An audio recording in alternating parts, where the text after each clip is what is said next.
Well, tonight we're going to look at our Old Testament passage is the short time, well, I guess being in the flood and the short time afterwards and the rainbow. So one of the key things, the topics there, I think, is a covenant of God's love. And then when we look at the New Testament, we're going to look at Luke chapter 3 and look at John the Baptizer and his preaching and focus there. So I've asked Stan if he will to read. We're going to read Genesis chapter 8, starting at verse 1 through chapter 9, verse 17. So hopefully you have a Bible there. You can follow along. And Stan, if you are ready, I think we are ready. Okay. But God remembered Noah and all the wild animals and the livestock that were with him in the ark. And he sent a wind over the earth, and the water receded. Now the springs of the deep and the floodgates of the heavens had been closed, and the rain had stopped falling from the sky. The water receded steadily from the earth. At the end of 150 days, the water had gone down, and on the 17th day of the 7th month, the ark came to rest on the mountains of Ararat. The waters continued to recede until the 10th month, and on the first day of the 10th month, the tops of the mountains became visible. After 40 days, Noah opened the window he had made in the ark and sent out a raven, and it kept flying back and forth until the water had dried up from the earth. Then he sent out a dove to see if the water had receded from the surface of the ground. But the dove could not find no place to set its feet, because there was no water. There was water over all the surface of the earth. So it returned to Noah in the ark. He reached out his hand and took the dove and brought it back to himself in the ark. He waited 7 more days and again sent out the dove from the ark. When the dove returned to him in the evening, there in his beak was a freshly plucked olive leaf. Then Noah knew that the water had receded from the earth, and he waited 7 more days and sent the dove out again. But this time it did not return to him. By the first day of the first month of Noah's 601st year, the water had receded and dried up from the earth. Noah then removed the covering from the ark and saw that the surface of the ground was dry. By the 27th day of the second month, the earth was completely dry. Then God said to Noah, "Come out of the ark, you and your wife and your sons and their wives. Bring out every kind of living creature that is with you, the birds, the animals, and all the creatures that move along the ground, so that they can multiply on the earth and be fruitful and increase in number upon it." So Noah came out together with his sons and his wife and his sons' wives. All the animals and all the creatures that move above the ground and all the birds, everything that moves on the earth came out of the ark, one kind after another. Then Noah built an altar to the Lord, and taking some of the clean animals and clean birds, he sacrificed burnt offerings to it. The Lord smelled the pleasing aroma and said in his heart, "Never again will I curse the ground because of man, even though every inclination of his heart is evil from childhood. And never again will I destroy all living creatures as I have done. As long as the earth endures, seed time and harvest, cold and heat, summer and winter, day and night will never cease." God blessed Noah and his sons, saying to them, "Be fruitful and increase in number and fill the earth.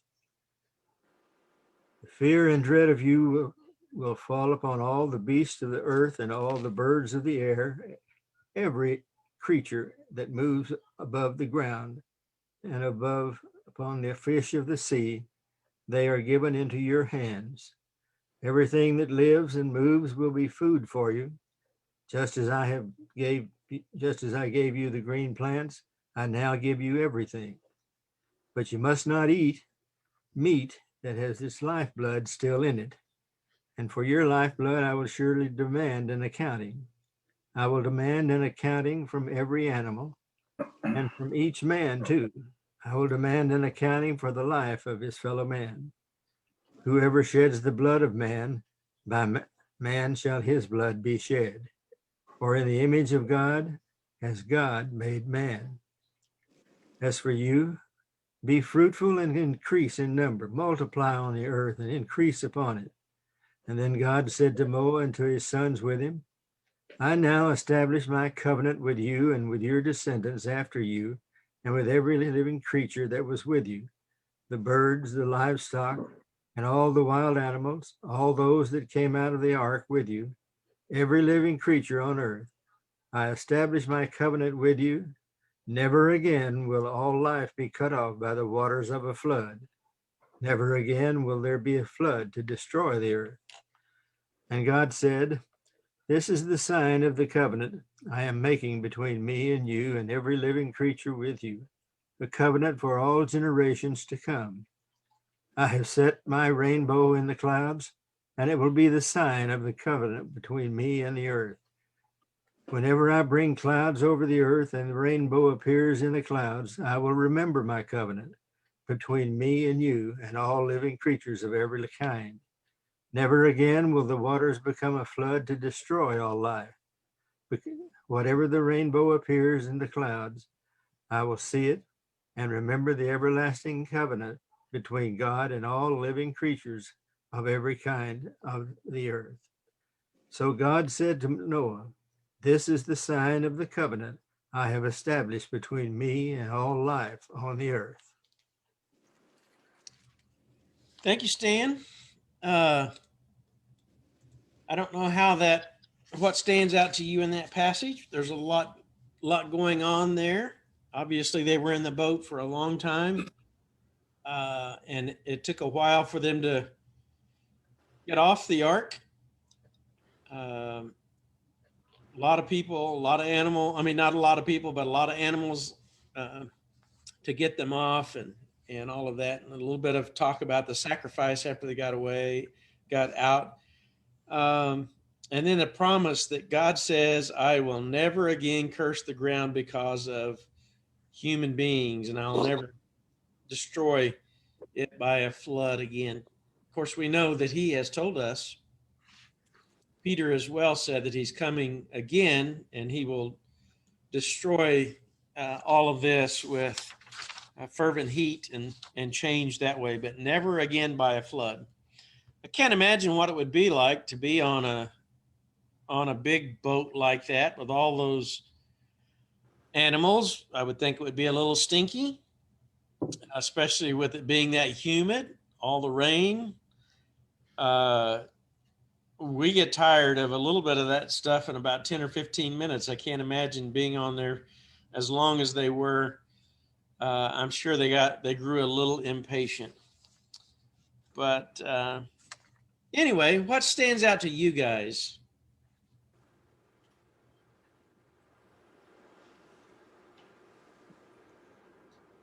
It always amazes me out of all the earth that there was only 8 righteous, but yet God was still aware and still took care of the ones that were his believers. Right. He gave them that opportunity to respond by faith. and like you say, only eight people, that family, that influence that God had the faith that they put in him.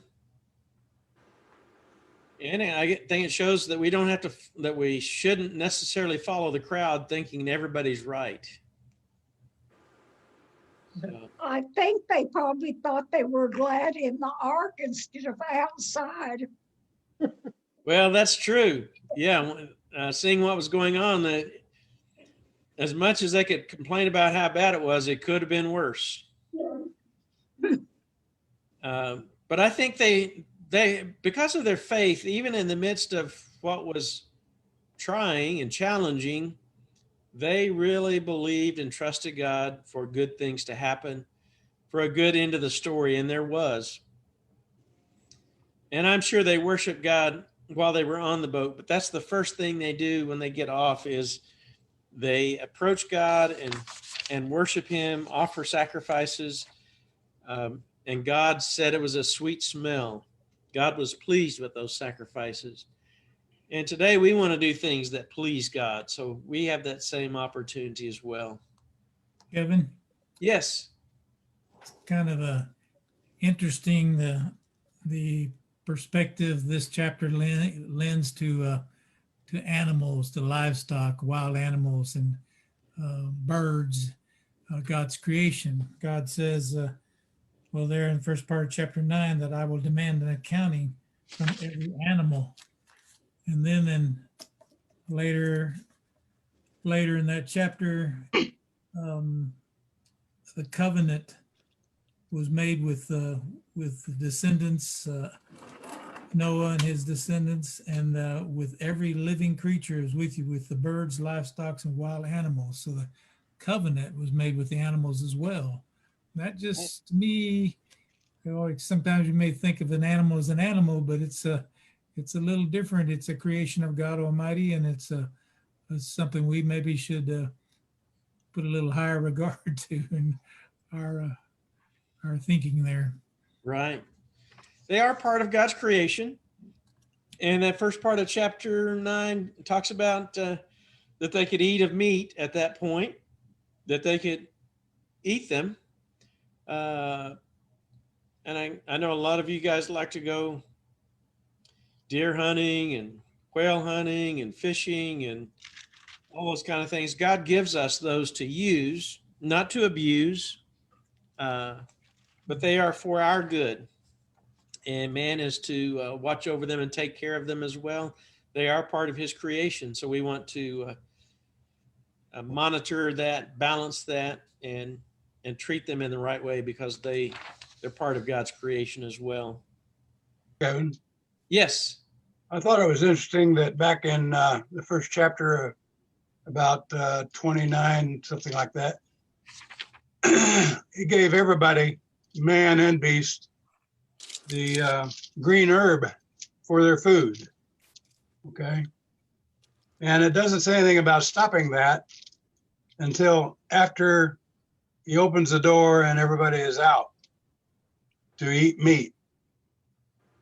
And I don't know why, but I think it would be very much easier for Noah to stuff that ark with a lot of green vegetables and things of that nature for all of the animals and people than it would be to individually give them their diet of some kind of meat, because he hadn't authorized that, I don't think, yet.